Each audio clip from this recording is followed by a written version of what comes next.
Pastor Daniel Yeboah is the founder of Lightweight Church of God in Christ, a businessman, formal journalist, and a mental health professional. We provide the best of information from the Inland Empire and around the world that will bring elevation in your spirit, soul, health, relationship, and finances.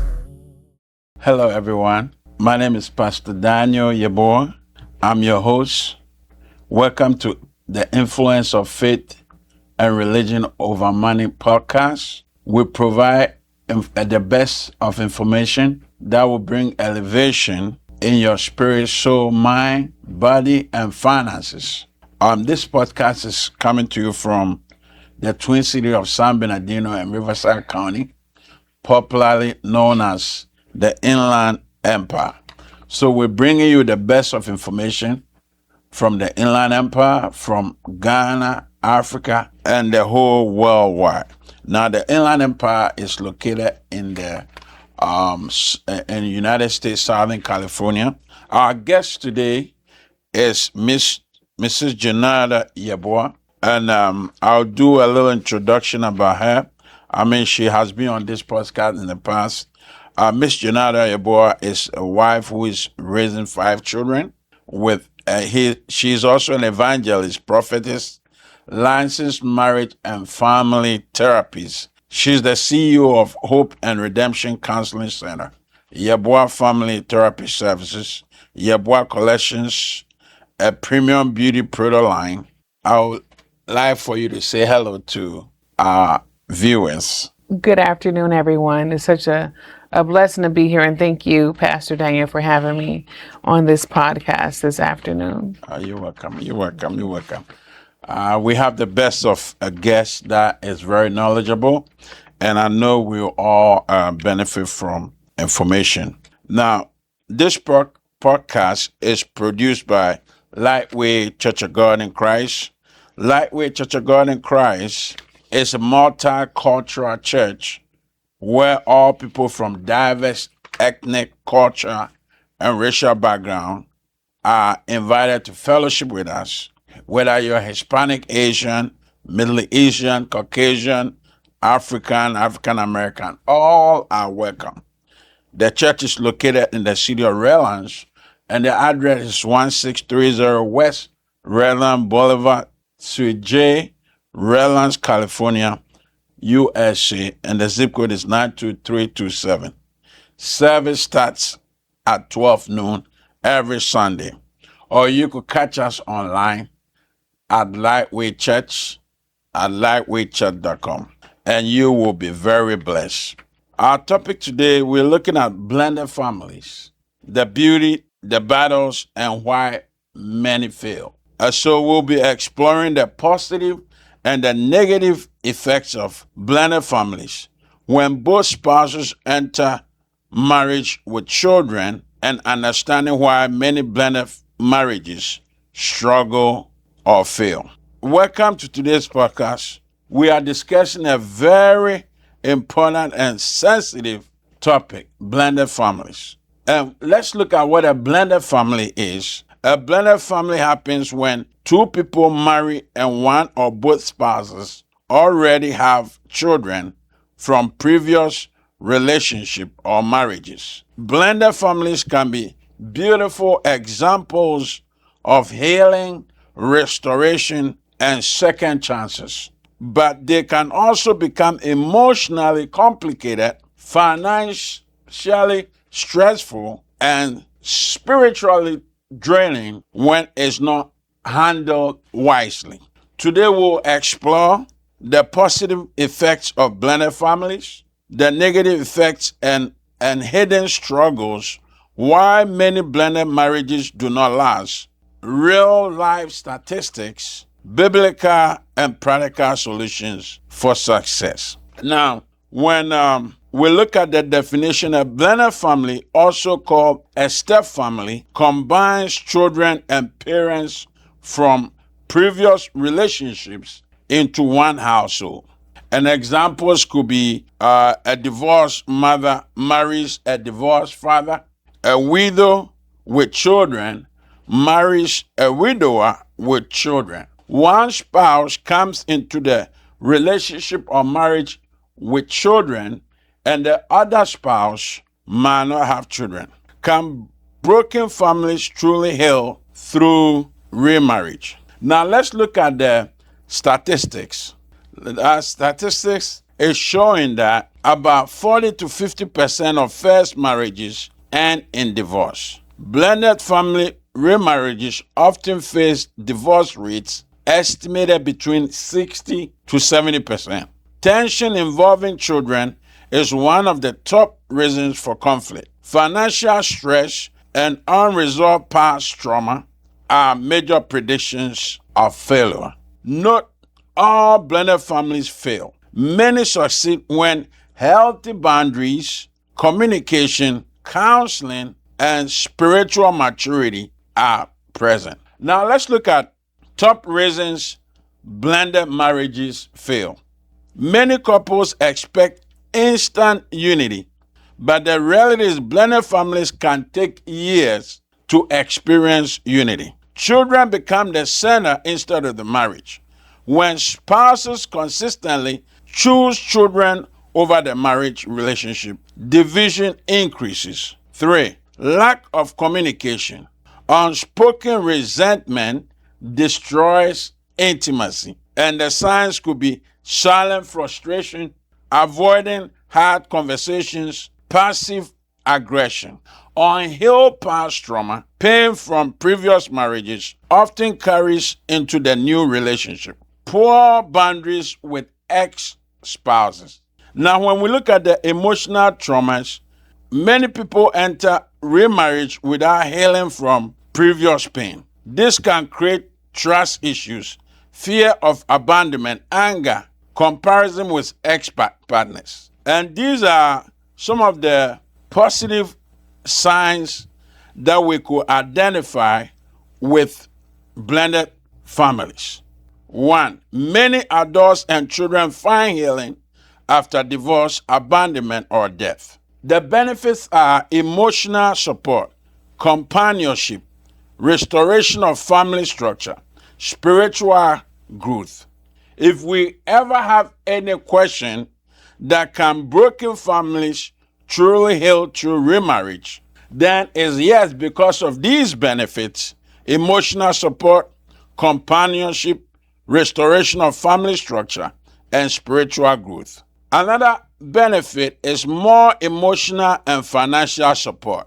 Two adults can combine resources and responsibilities, and the positive outcomes are shared parenting responsibilities, better financial opportunities, increased emotional care for children.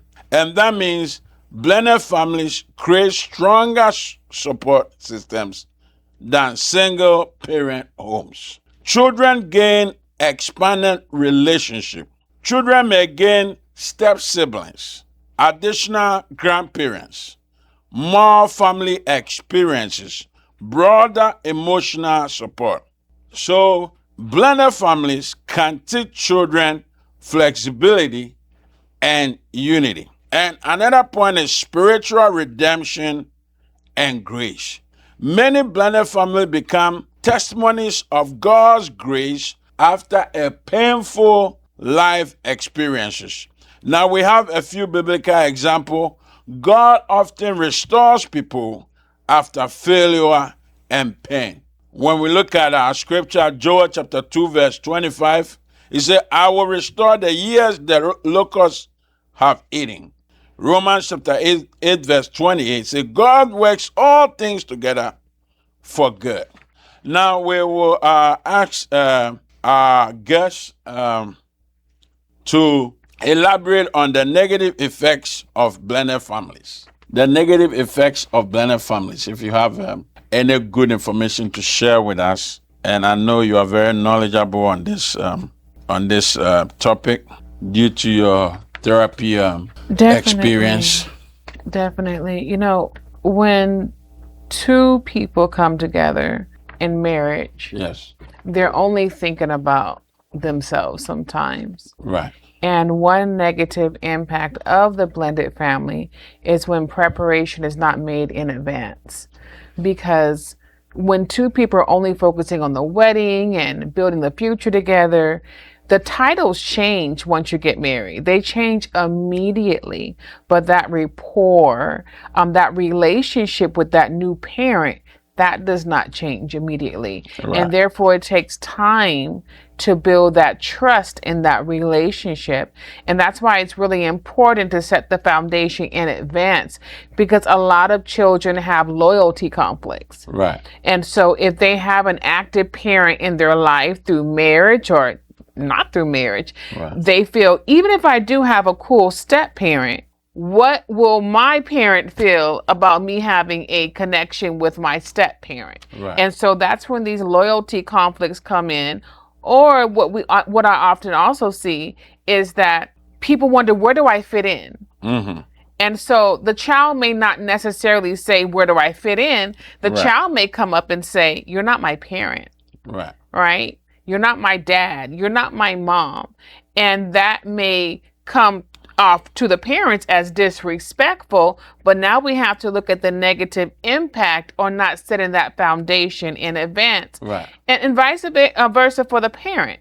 So the parent may not say, where do I fit in? The parent may say, well, we're a family now. Let's operate as a family, without taking that necessary step to build a relationship with that child. Right. And that child may resist that. Now, how about financial tension? Financial tension.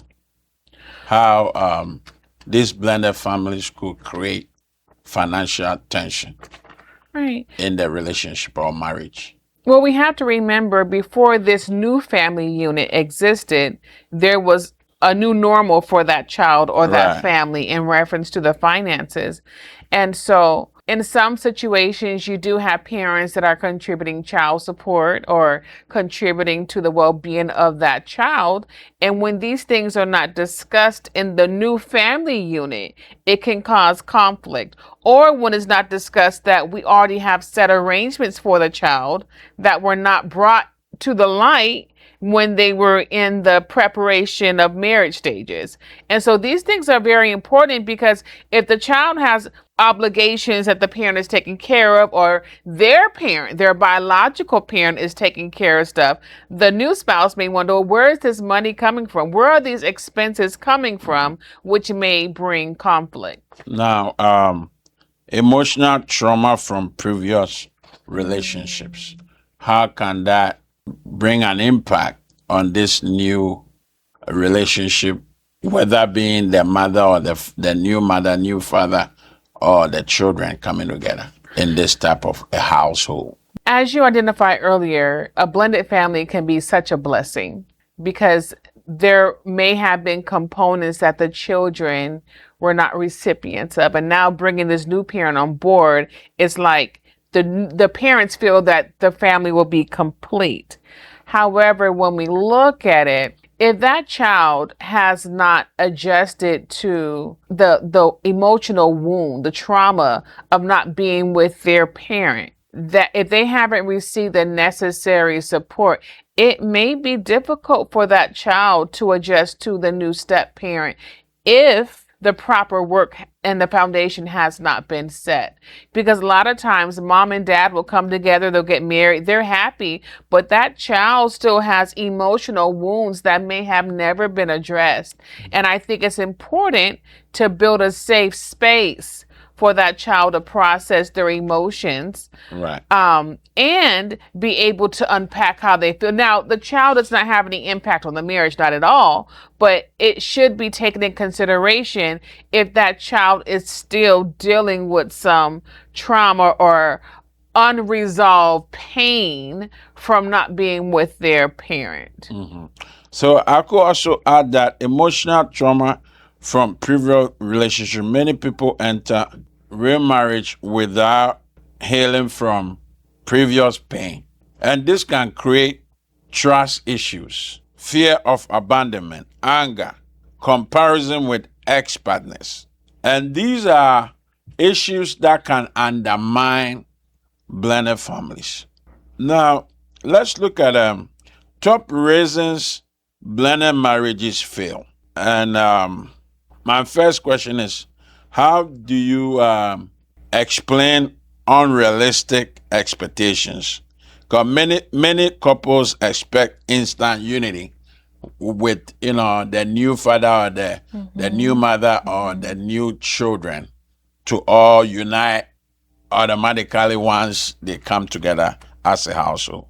When it comes to unrealistic expectations, they're there because it hasn't been communicated. The work has not been performed within that family unit. Right. And so, again, it goes back to setting that foundation. This is what this family unit is moving towards, and sitting that child down. Because a lot of times the child has existed in their old new normal for them, right? So they were going about life, living their life, and they had their own routine with their parent. Right. Now we have a new family unit, and now we have to communicate the expectations for this family unit Right. in reference to parenting styles. Is the child able to operate the way that they used to operate, or are there going to be some changes? Right. Spending habits, respect, cultural expectations. So a lot of this stuff has to be in communication, because if it's not in communication, it leads to unrealistic expectations, which leads to frustration, bitterness, resentment, and so many other things. Right. That's really a good picture, and explaining the issue with a better understanding. With that being said, it's pointing to the fact that blended families can take years to unite. It can take years for children to get used to the new stepchildren that they have come into the relationship or household with, or the new mother or the new father. A lot of time, children become the center instead of the marriage. Now, should the marriage come first in a blended home? How do we coordinate these factors together so that it doesn't become the rock that destroys the house? I believe when it comes to the marriage unit, I believe there has to be a form of understanding between the marital couple. Right. And so if there's any conflict within the family unit, that should be addressed behind closed doors, so that they can get a game plan on how to address it. Now, we have to be mindful that if there's emotional wounds and trauma that the children are going through, we have to make sure the marriage is still strong. Because what can happen is it can damage a marriage, right? Because if the child is rebelling and really lashing out at the step parent, it can have an impact on the marriage unit. Right. And so that's why it's important that both parents are seeing eye to eye. They're in communication, and that they can develop a plan, a strategy to move the family unit forward. But what's important is, in that plan, it has to be a plan to move the children forward as well, building trust and a relationship with the children so that they can feel emotionally safe in the family unit, so does not have an impact on the marriage. Right. Therefore, we should look at a good setup whereby the children will not always be the center, because we know children will act out. Children comes with, a set of problems. So these issues should be handled in a balance where the marriage is not put on the back burner, Right. and everything revolving around the children. What would you say about lack of communication being the reason why most blended families fail? Lack of communication. Well, a lot of times you can see a scenario where the mom and dad, well, this is your new stepmom, this Right. is your new stepdad, whatever they say goes. And then sometimes they can remove themselves from the equation. So the kid is here with this new parent, like, I don't know this person. And if the parent that is a step parent doesn't know how to build a relationship with this child, it can have a drastic impact on the whole family unit. And so communication is so important in a safe space. Right. Right. And therefore, if they're not able to communicate assertively and resolve it, I think therapy is important to involve a third party to navigate these issues that the family is having. Interesting. Now, that was very good answers. I will add that lack of communication, unspoken resentment destroys intimacy. And the signs of that is silent frustration, avoiding hard conversations, and passive aggression. Let's look at unhealed past trauma. Unhealed past trauma as a reason to undermine a blended family relationship or household and cause it to fail. How would you explain that? Could you repeat the question? Unhealed past trauma. How can unhealed past trauma cause a blended family to fail? Well, if it's unhealed, that means it hasn't been addressed. And therefore, if there's conflict in the family unit, emotions Right. are being suppressed, that's a big issue because that means that everything is suppressed, and it may come out in the form of the child lashing out, or it may come out in the form of the step parent not even wanting to engage with that child. Who knows, the step parent may have been in a previous relationship where they were rejected by their previous partner's children. Right. And so if these things are not addressed and communicated in a safe space, it can continue that unhealed trauma. Because what people do is they operate based upon their past experiences. We Right. call it cognitive appraisals, right? This happened in the past, and when something is showing up now, they automatically revert to what it looked like in the past, Right. which can continue that unhealed emotional trauma if it's not addressed. And with your background experience as a licensed marriage family therapist, what would you advise? Is that something that counseling should be recommended to resolve these past pains or past trauma, so that these couples could overcome that problem and be able to live together as a good couple? You know, I'm a yes for therapy on all ends. However, is this family unit culturally able to receive counseling? Right? Are they receptive to it? Because you culturally, you can have one member of the family unit who's against the counseling.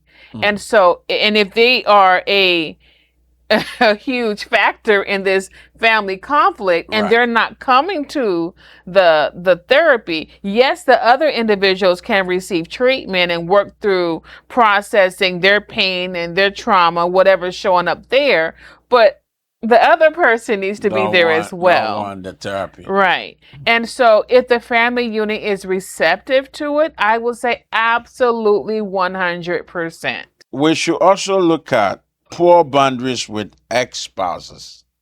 Poor boundaries with ex-spouses. Too much emotional involvement with former partners create insecurity and mistrust. Oh, definitely. Right. Definitely. Because if you have a healthy relationship with a previous partner that you're no longer with, and now you're in a new relationship married to a new individual, there has to be some healthy boundaries there, so that it's not leading the other partner to feel insecure about the communication with the previous partner. Right. But boundaries are important. Yes. What is allowable? What is permissible when it comes to our partners? What is not permissible? Right. What would you consider disrespectful? Right. What is something that is a no-go for you? I think that should be in communication, because if it's not communicated, then it's not. It kind of leads to mistrust. Kind of leads. Awesome.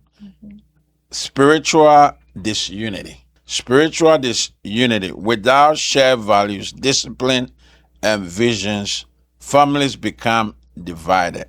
So, it been instances where there's been a blended family, but they all do not subscribe to the same faith or religious background. And that could create issues and problems, bring division among this family. What do you have to share about that situation? That's pretty difficult because when you have a family unit that everyone is adhering to a different religion, it makes it pretty difficult. I think it Right. should be, again, the C word, communication, as to what the expectations of the household, the family unit are.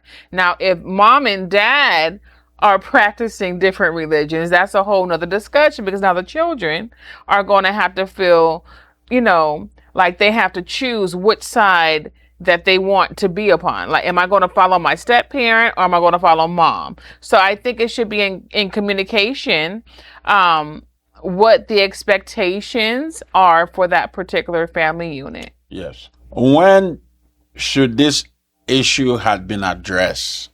A lot of these things, I think it should be done pre-marriage, right? We have premarital counseling, in which a lot of these topics really come up because it's not until you actually get into the marriage. A lot of times people say, oh, I don't need it. I don't want it. No, thank you. But they get into the marriage and they say, And then spirituality has become an issue. Definitely. Right. And so when it comes to finances, boundaries, trauma, pain, expectations, a lot of these things need everything. Of course, you may forget some things here and there, but the majority of these topics should be discussed pre-marriage. Pre-married. Awesome. I have two scriptures to support this point. Amos 3:3 says, can two work together unless they agree? Ecclesiastes chapter 4:12, a cord of 3 strands is not quickly broken. Now, let's look at how blended families can succeed. What do you have to share about how blended families can succeed? I have put God at the center. Oh, definitely. Put God at the center. Since we're talking about faith and religion, therefore, these couples need to all agree to practice what the principles that the faith or the religion that they subscribe to is teaching Definitely. about family, so that it will help build this relationship. Definitely. There's a scripture, Proverbs chapter 16 and verse 3. It says, commit your works to the Lord and your thoughts will be established. Yeah. Right. And that goes back to making God the center of the family unit. Right. And as I said initially, just as the titles change, this is your new stepmother, this is your new stepfather, these are your new step siblings, Right. right? The titles change like this, but the trust doesn't, right? The relationship doesn't. Right. And so it's important to go at a safe space, right? A safe speed, I'm sorry. Right. Because if we rush things and we force things, Right. that's when we can receive some resistance here and there because we're Very true. rushing something. Very true. And the family unit, the marriage is immediate. Yes. The new family unit is immediate. Yes. But the rapport building, the relationship, that's not immediate. Right. The emotional time. security, that's not immediate. It takes time. It takes years. And right now we're talking about children, right? Yeah. But what about when we talk about adult children? That brings the A same whole different Yes. paradigm. Yes, definitely. Therefore, when we're putting God at the center and we are talking about your faith, your religion, so that will call for prayer together. Faith and shared spiritual value will strengthen the home of a blended family. 2, build the marriage first. To resolve issues and make these relationship or marriages work, the couple should build the marriage first. Healthy marriages create healthy homes. And that is where the conflict comes. Building the relationship first. Right. And so that everything else will fall in place. And as you're building that healthy relationship, it requires vulnerability, trust, right? All the various components of intimacy, because it's very difficult when you're bringing other individuals into a family unit, right? It's not just the husband and wife, but now we have other people. Right. In addition to that, we have families that we're bringing into this. And so I think it should be in communication, because if there's no communication and you're working on the marriage, there's a conflict here. There's a lack of communication, right? Because someone may be holding on to resentment or frustration and is not being in communication. Right. Healthy marriages create healthy homes. Another resolution would be: do not force relationships. Children need time to trust step parents. So the relationship should not be forced on the children. How would that be handled? Like a gray area that could cause problems. Definitely. And I think it should be authentic, right? It should not feel pressured or forced. And that step parent needs the opportunity to bond with that child and vice versa. And therefore it should be genuine, right? It should be opportunities where the family unit goes out and gets an opportunity to engage. But we also have to talk about not forcing it, right? So if the child is doing something they shouldn't be doing, if we're establishing rapport and this is day one of being a step parent, do you have the authority to go and whoop the child because they did something wrong? Right? So I think it shouldn't be forced. It should be a safe process for that child to get to know the step parent and that step parent to get to know that child. But I don't believe that disrespect, right. should be, I think that it shouldn't be allowed, but every now and then that child may be acting out because of pain, right? Disappointment of this new family unit. But I think it's a certain way that child should be able to express their frustration. That's good. Sounds good. Create clear family rules together that calls for unity and discipline in all spheres of the relationship. Because sometimes, even we see in our children, I will say something and then they might not like it, but then they will come to you and, try to bypass what I've said to come and get from you. So these are some of the things. And if I give in or you give in when you have said no and I've said no, then that causes a problem. Definitely. I think in our household, we call them team meetings. Okay. Right? We're going to have a team meeting right now. We're going to discuss some things so that if there is some frustration about the new house rule or what's going on, we can talk about it together so there's no misunderstanding and everyone understands we're on the same page. Right. Seek counseling early to resolve and prevent blended families from failing. That couples should seek counseling very early, as you are a therapist, before it gets out of hand or out of control. Definitely. I think therapy is an essential component to resolve a lot of unresolved issues within families. Right. Again, it goes back, is the family able to be receptive onto therapy? But I believe that if we catch it early, we can begin to identify the thoughts, the emotions, and all those things that are really fueling this frustration and conflict within the family. Right. Now, how could that be detected? Because a lot of time, the families might not be living together yet, and that problems will not show up until they all move in and come together as one household. That means initially when there's not the easiness of understanding and unity, counseling should be considered. Definitely. I also think individual counseling is important too. Just Individual, as you okay. are, as the family unit is engaging in the family therapy as a whole, individual is important too, because it can help that person process, what they're dealing with individually and begin to get some coping skills Right. to put in place as they move forward in that family unit. Awesome. Awesome. And then we have heal before remarrying. Do you think these couples should heal before remarrying? And what would be your take?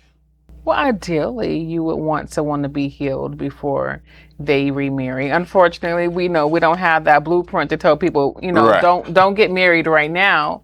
But I think it's important to collect data from the past relationships. What happened, right? What led to the disconnect in the past relationship, and also doing some inner work, right? To see what that person needs to address before moving forward into a new relationship, a new marriage. Because one thing we don't want to happen is that we just continue to go from marriage to marriage to marriage to marriage, and the children are impacted. But although marriage is a blessing, Right. we want to make sure that before we move on, we understand that this person, we have collected data on this person Right. to know that they're a good fit for the family unit. Right. Awesome. Awesome. That was good information. Well, I hope you are watching and taking your notes, and you're going to be applying these principles if you find yourself in a blended relationship, blended marriage, or blended household. Now, can I take this opportunity to acknowledge the sponsors of this podcast? We have Shepherd Medical Drug Testing Collection Agency, Shepherd Medical Drug Testing Collection Agency, Shepherd Medical Staffing, Shepherd Medical Lab DNA Testing, Hope and Redemption Counseling Center, Yeboah Family Therapy Services, Yeboah Kwasi Farm, a mango and vegetable producing farm located in Ghana, West Africa. These are our sponsors, and we acknowledge their sacrifice to help this podcast to come on and be presented to you. Before we end this session, I would like us to look at a few set of questions and whatever information that you have to help us address these questions as a therapist. Love or discipline, which matters more first? Love. Love. Joint account or separate finances?